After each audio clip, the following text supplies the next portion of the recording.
Bismillahirrahmanirrahim. Assalamualaikum warahmatullahi wabarakatuh. Selamat malam.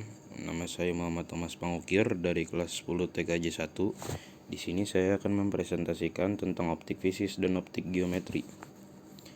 Materi optika geometri dan fisis dalam fisika. Optik fisik atau optik gelombang yang merupakan cabang optik yang mempelajari interferensi, difraksi, polarisasi, dan fenomena lain yang perkiraan sinar optik geometrisnya tidak valid. Penggunaan ini cenderung tidak termasuk kebisingan kuantum dalam komunikasi optik yang dipelajari dalam sub-cabang teori koherensi. Definisi sifat cahaya dalam optik fisis dilakukan dengan pendekatan frekuensi tinggi.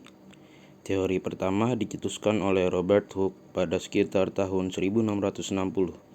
Christian Huygens menyusul dengan Treatise on Light pada tahun 1690 yang dikerjakannya semenjak tahun 1678.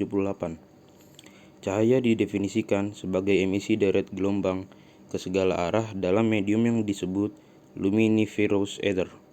Karena gelombang tidak terpengaruh oleh medan gravitasi, cahaya diasumsikan bergerak lebih lamban ketika merambat melalui medium yang lebih padat. Interferensi adalah penjumlahan superposisi dari dua gelombang cahaya atau lebih yang menimbulkan pola gelombang yang baru. Interferensi mengacu kepada interaksi gelombang yang saling berkorelasi dan koheren satu sama lain. Karena cahaya tersebut berasal dari sumber yang sama atau mempunyai frekuensi yang serupa. Interferensi gelombang cahaya merupakan salah satu bentuk superposisi. Dalam matematika, superposisi adalah bentuk fungsi penjumlahan.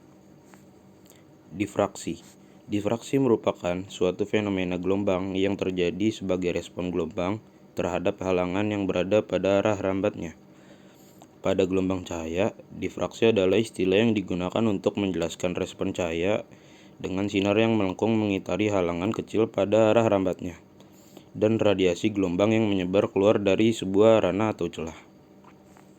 Dispersi sering juga disebut chromatic dispersion, merupakan suatu fenomena saat kecepatan fase suatu gelombang bergantung kepada frekuensinya atau pada saat kecepatan grup gelombang tersebut bergantung pada frekuensi. Dispersi terjadi karena cahaya dengan berbagai macam frekuensi mempunyai kecepatan fase yang berbeda-beda. Hal ini dapat disebabkan oleh dispersi material dan dispersi pandu gelombang. Dispersi material terjadi karena adanya perbedaan tanggapan medium terhadap frekuensi cahaya yang melaluinya. Misalnya, fenomena color fringe pada fotografi akibat perbedaan indeks bias lensa terhadap cahaya yang melaluinya. Fenomena separasi warna pada prisma yang membentuk pola warna pelangi, merah, jingga, kuning, hijau, biru, nila, ungu. Polarisasi adalah orientasi gelombang. Pada cahaya terdapat tiga jenis polarisasi. Osilasi, gelombang cahaya dapat berorientasi pada satu arah, linear polarization, atau berotasi bersamaan dengan arah rambatnya, atau circular atau elliptical polarization. Circular polarization dapat berputar searah atau berlawanan jarum jam. Arah polarisasi disebut wave chirality. Optik geometri. Optika geometris merupakan optika yang membahas tentang pemantulan dan pembiasan cahaya. Sifat cahaya sama dengan sifat gelombang elektromagnetik. Cahaya dan gelombang elektromagnetik dapat merambat dalam ruang vakum atau ruang hampa. Jenis-jenis pemantulan cahaya. Ada dua jenis pemantulan cahaya, yaitu pemantulan teratur dan pemantulan Baur. Pemantulan teratur terjadi ketika suatu berkas cahaya sejajar datang dan pada permukaan yang halus atau rata seperti permukaan cermin datar atau permukaan air yang tenang. Sedangkan pemantulan Baur terjadi ketika suatu berkas cahaya sejajar datang pada permukaan yang kasar atau tidak rata, sehingga dipantulkan ke berbagai arah yang tidak tertentu. Hukum pemantulan cahaya. Cermin merupakan suatu benda yang tidak bisa ditembus cahaya dan permukaannya sangat halus dan rata sehingga hampir semua cahaya yang datang padanya dapat dipantulkan. Dari sifat-sifat pemantulan cahaya pada cermin diperoleh hukum pemantulan cahaya, yaitu 1.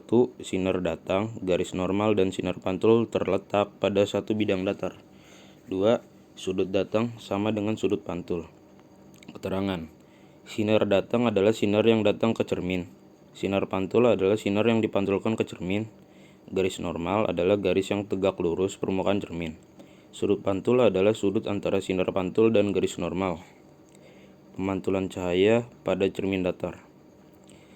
Cermin datar merupakan cermin yang permukaan pemantulan datar atau rata dan salah satu permukaan dilapisi logam atau biasanya perak.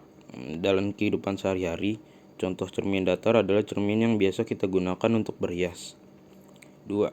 Bayangan pada cermin datar memiliki sifat-sifat sebagai berikut. 1. Merupakan bayangan maya. 2. Tegak seperti bendanya. 3. Sama besar dengan bendanya. 4. Menghadap terbalik dengan bendanya. 5. Jarak benda ke cermin sama dengan jarak bayangan ke cermin. Pemantulan cahaya pada cermin cekung. Cermin cekung adalah cermin yang permukaan pantulnya melengkung ke dalam.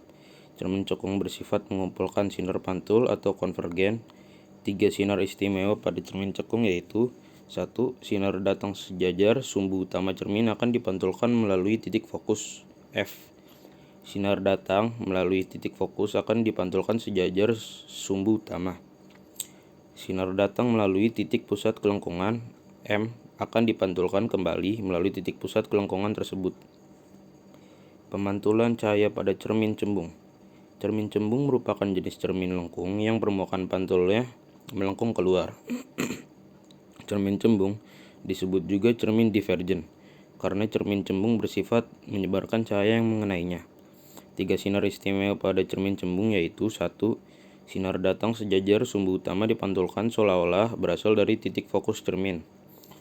Sinar datang menuju titik fokus F dipantulkan sejajar sumbu utama.